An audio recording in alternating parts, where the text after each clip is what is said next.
a single channel net over 42 grand. And that's just from one channel. That's not excluding the other 11 channels we have. The following is a conversation between three guys, Jon, Ron, and myself. We get into the story of Jon, how he got started with YouTube automation, how many channels does he run right now, how much money he's making each month, and what are his plans for growth. Lastly, Jon gives us some advice about how to get started with YouTube automation for beginners from complete scratch. So please enjoy our conversation with Jon. Jon, welcome to the show, man. How are you? I'm doing good, man. How are you doing? Thanks for having me. I'm doing fantastic. Thank you so much for asking. So we have Ron, my business partner. We got Jon. And today we are going to get into the story of Jon, how you got into YouTube automation, how many channels you have, how much are you making, what are your plans for growth. And at the end, you're going to give us some advice for people who are just starting out YouTube automation. So Jon, thank you so much for doing this. Thank you so much for your time. And yeah, let's begin, man. Tell us about yourself. I appreciate the opportunity for George and Ron for having me on. So as far as when I got started with YouTube automation, I've been in the space for about 3 years. YouTube filming wise, I initially started with the ASMR type videos. I'm sure you guys are familiar with eating on camera. Noticed that wasn't too healthy for the diet, so there's no way I can compare with a guy eating a freaking $10,000 tomahawk steak online. But I came across a channel called Watch Mojo around mid 2019. Watch Mojo, they've been around since 2006.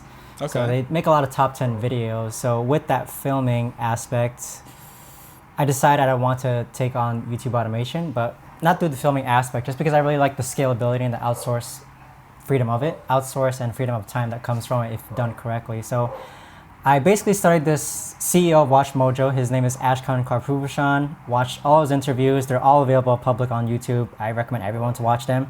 But he runs YouTube automation. He doesn't call it YouTube automation, but he runs a team to create these videos for him. Not once does he ever say the word YouTube automation or faceless channels or cash cow channels, but he talks about how he grew his company.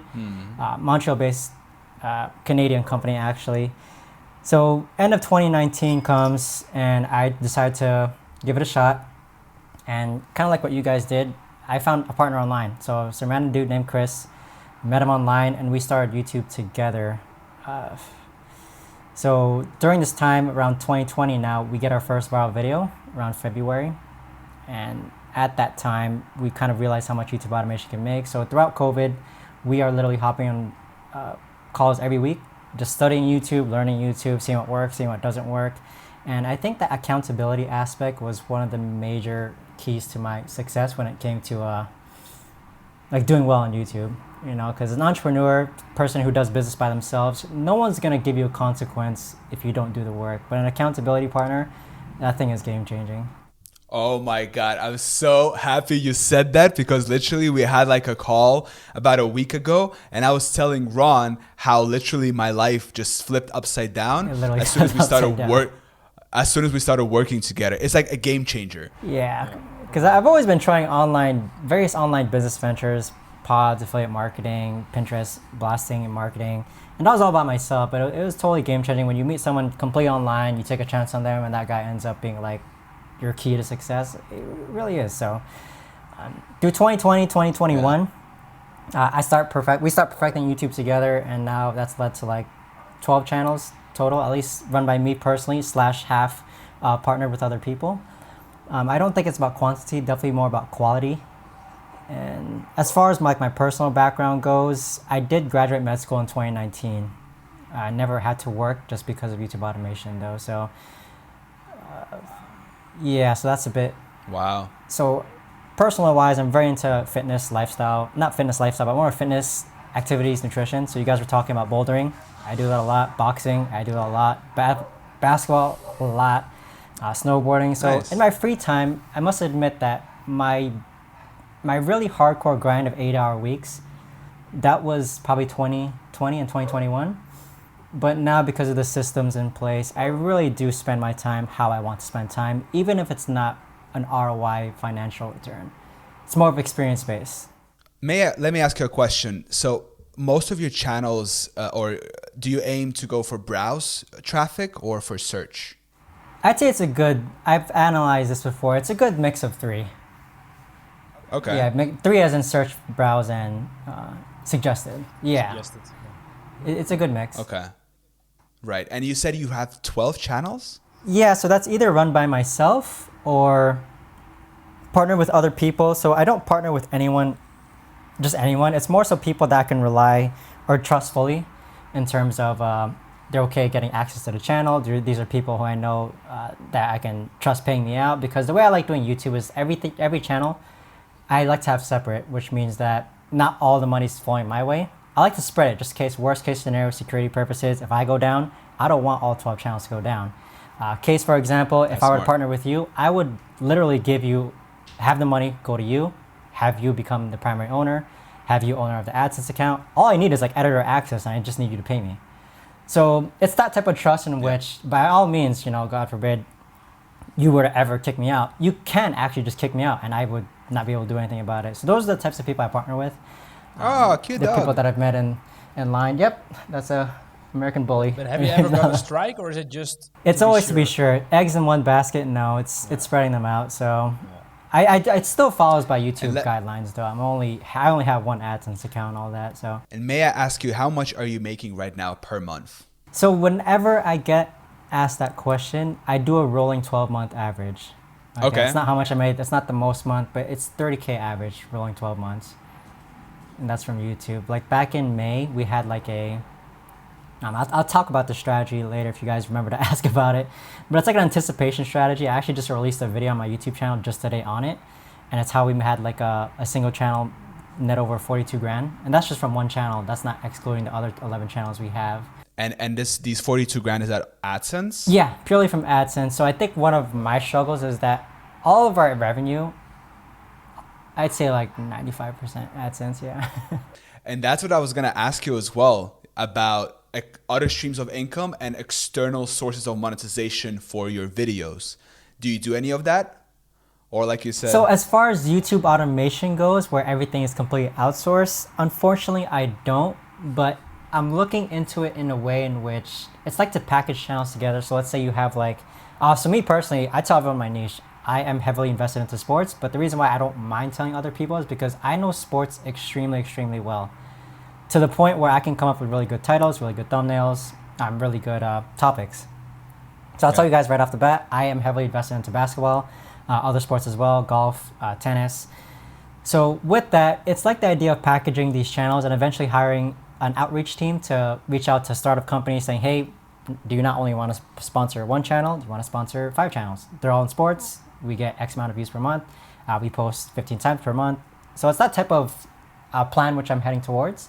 I just haven't initiated on it yet, just because AdSense revenue, it's actually still really, really, really good. I know it could be better, and that's something I'm working on, and I should have worked on already, but right now AdSense, it does give a good piece of the pie already, as is.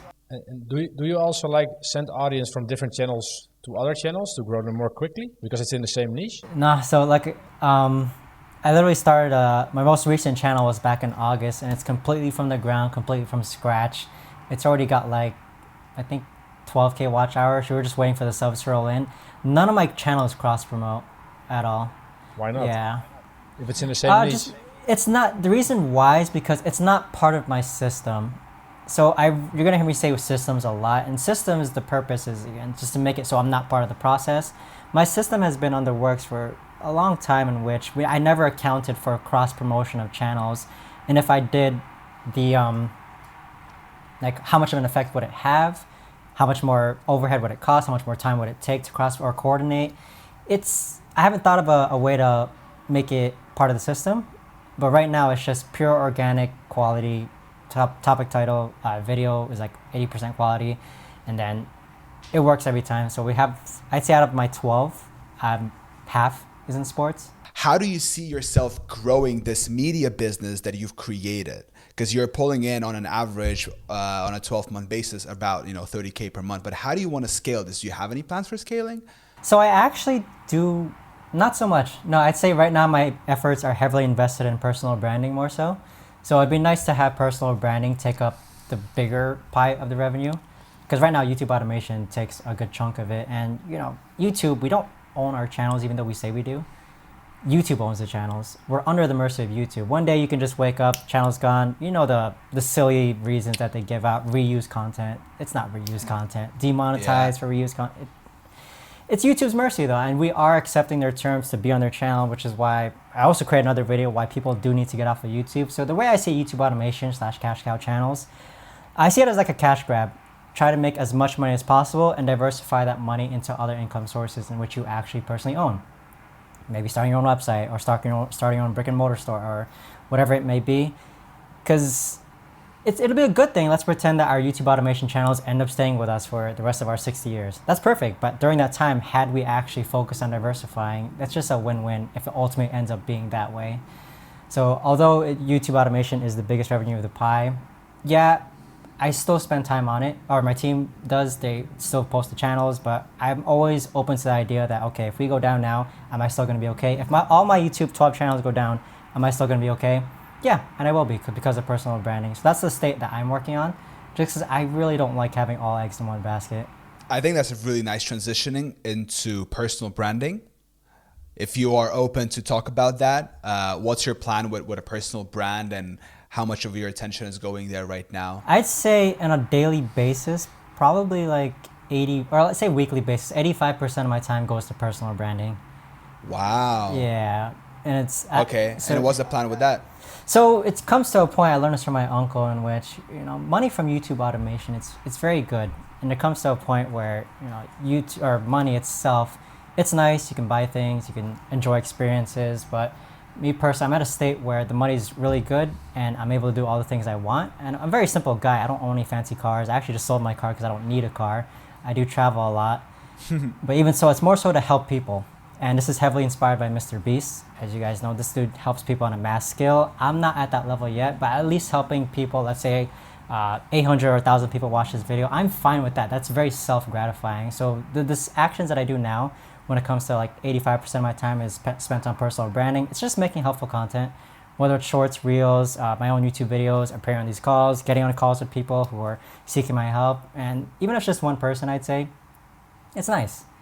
It really is nice. So I do believe in good karma, trying to help people. The YouTube automation eventually comes. Yeah, that's beautiful. And I think, I think it's important. Provide value and eventually something will return. I think that's also why we started the whole community as well. And and things come across your path that you never thought about before. So that's funny how that works. Yeah, I think that's it's great. Life energy or something. I have no clue. But I'm kind of curious. Like you're very, very analytical and with systems, and you have a lot of channels. Do you have like a same method you use in every video, or do you also like innovate and try new things? So I don't. So I talked about earlier in the video how I very much applaud you guys for like bringing all these YouTube automation, like top level people, whether you want to call them mentors or teachers, gurus, you're bringing them all together in a collaborative nature. So while I see everyone in a collaborative nature, I always try to think like, how am I going to stand apart if everyone's all doing the same thing? If everyone's just uploading faces, videos, hiring scriptwriters, hiring voiceover artists, video editors, what's going to differentiate one person from the next? Because that kind of opens the doorway to make it wide enough where anyone can just enter, but that really isn't the case. So me really trying to stick out, I hired a software development team specifically for streamlining video production, which is not available to the public. It's specific for my business. So we don't use Notion, we don't use Trello. We use a software that we developed that makes it very, very, very, very easy for production to flow from researching topics all the way to getting the video uploaded. And it's not involving Zapier, it's not involving, like I said, Trello, Asana. Yeah, I call it a management tool. It's like a management tool? Something so with that, that's one way to differentiate. I'd say, sorry, I apologize, my dog is barking. Another way to differentiate, although 15% of my time, I'd say on a weekly basis, definitely not more than 6 hours a week is spent on these channels of mine. I still have a final say on everything that gets published out. I still oversee every single title. I know what every topic is going through. Once in a while, I'll analyze the metrics and actually try to determine what type of niche this channel actually is. My first channel I thought was going to be celebrities, but once you see the data and actually start analyzing really, really carefully, it turns out it's not celebrities, it's actually shows.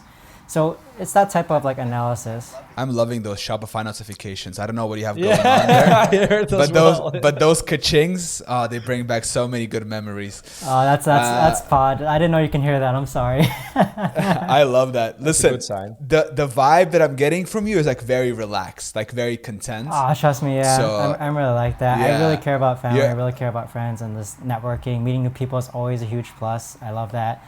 I'm very relaxed and easygoing. I'm not trying to make $1 billion. So if $1 billion comes my way, by all means, that's great. But like I said, it's quality of life. QOL is what we call it in med school. That's very important to ask people, how's your quality of life? Are you happy or are you sad? Right. Yeah. No, super great. Like you're super relaxed, content. I love that. Lastly, I think it'll be a nice ending here to ask you your advice for beginners, people who are just starting out on YouTube. What would you say to them? Yeah, so I got two things I actually want to mention, and I'll mention this to where I've never mentioned it anywhere else before. First one is that... I love that. Exclusive stuff. Yeah, to see who actually watches towards the end, right? First one is the starting a number of channels. The big mistake people go to is like, okay, you have a sports channel. Now I want to go into celebrities. Now I want to go into tech. Now I want a finance channel. I would just stick to one niche. Honestly, just double down. And like what Ron said, you can leverage your existing audience to do combo shoutouts, change all those end screens to point a newest video that's still related to the same niche that you already have. If I can go back, I would have just started 12 sports channels and started like an empire of just dominating sports. But me, I had that initial feeling too, in which, I want to do celebrities. Oh, now I want to be an Elon Musk. Oh, I want to have a finance channel because they have a high CPM. Yeah, it literally is like shiny object syndrome. Yeah. But lately I've like thought that I'm really good at sports. I'm really good at basketball. I know basketball players. I know how people who watch basketball, how they think and such. So with that, I would tell people, dominate a niche, know extremely well. Know to the point where you feel comfortable telling other people what your niche is. And you don't have to worry, with all due respect, everyone listening, you don't have to worry about them pushing you out of the competition. So I tell everyone straight up, I'm in basketball. I talk about LeBron James. I talk about Stephen Curry. I talk about upcoming NBA players. I know revealing your niches is a very, very sensitive subject throughout all of YouTube automation. People don't like sharing it. But that would be one piece of advice. Following with that would be anticipation strategy. So I lied because this actually was my newest video I released today and what it talks about. Anticipation strategies in which I had a channel which was anticipating the release. I'll tell you guys right now. It was anticipating the release of Stranger Things Season 4. Okay, do you guys watch Stranger Things by chance? Yeah. Yeah. Well, I was forced to watch it because we had a really big audience that really like Stranger Things. So come 2020, we knew we had a Stranger Things audience when I thought that channel was supposed to be celebrities, but we ended up attracting Stranger Things audience. So now I'm forced to go in this niche of Stranger Things. So anticipating the release, this can apply to any niche. You know, if season 4 is coming out, we start making a lot of hype videos about season 4, what to expect, theories, who's gonna die, what the plots are gonna be. 2020 rolls around, it doesn't get released. Okay, so maybe it's gonna get released in 2021. So we build up more videos, still nothing happens. 2022 finally comes around, gets announced. May 2022, it finally gets released. The channel absolutely just explodes, and that's how we're raking in like $2K per day. So that was the highest ever hit. Yeah, so this ties into the 42. That's smart.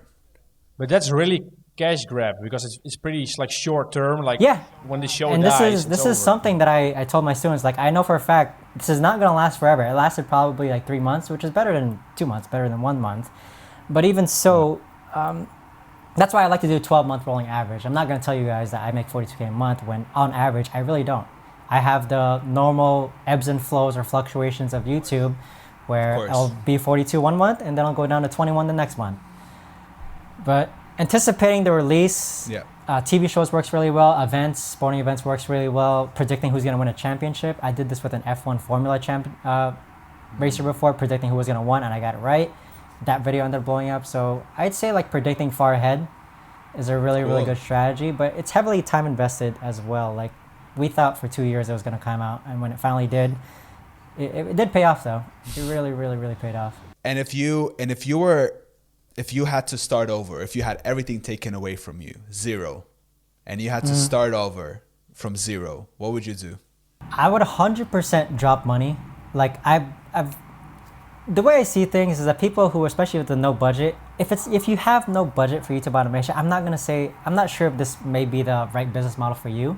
Because I like saying, if you're not gonna write scripts yourself 5 years from now, 5 months from now, 6 months from now, then hire someone. If you don't plan on doing the video editing yourself right now, then hire someone. Because you're eventually gonna hire someone, and you might as well get through that process already. Completely from ground zero. Is it with knowing what I know, or is it someone who doesn't know anything? Knowing everything you know right now, but you have nothing. Yeah. Zero. So I like doing. It's more like self-challenging, in which I would just start a channel completely from scratch. People hate when you tell them to go into the niche that they're passionate about, go into a niche that you're passionate about or about. But I stand by that so much. Because when you know your niche, again, it comes to the 3 T's of success, what I think is the success to YouTube automation. It's topic, your title, your thumbnail. Your video can be okay. I'm the type of guy where if they mispronounce a name in my video, it's fine. Just don't do it again next time. 80% quality, what is that, Plato's principle, 80-20? Yeah, 80. I'm huge on that. And again, it's not part of my system to have the video go back to script writing just to fix a part of the excerpt. That just causes like kinks and delays. 80% quality videos usually does the trick, but 110% the topic, the title, and the thumbnail. You definitely got to know. And so, yeah, I'm starting a challenge recently. I named the channel Started with YouTube Automation. I'm trying to show people how to start YouTube automation from the ground up. Completely from zero, just because I feel like I'm very confident in doing so. Growing channels from square one, completely brand new. Maybe perhaps you can link that to everyone as well. I think anyone can start from ground zero, but I do think it's going to involve some money. Hey, but I think this is a nice note to round it up. Retention. We got to thank everyone for the time for watching. Jon, we got to thank you so much for your time and for doing this. And hopefully we'll jump on a call soon sometime. No, as well. Thank you guys. And thank you everyone for watching up to this point as well. Appreciate it, guys. Yes. All right. All right. Thank you.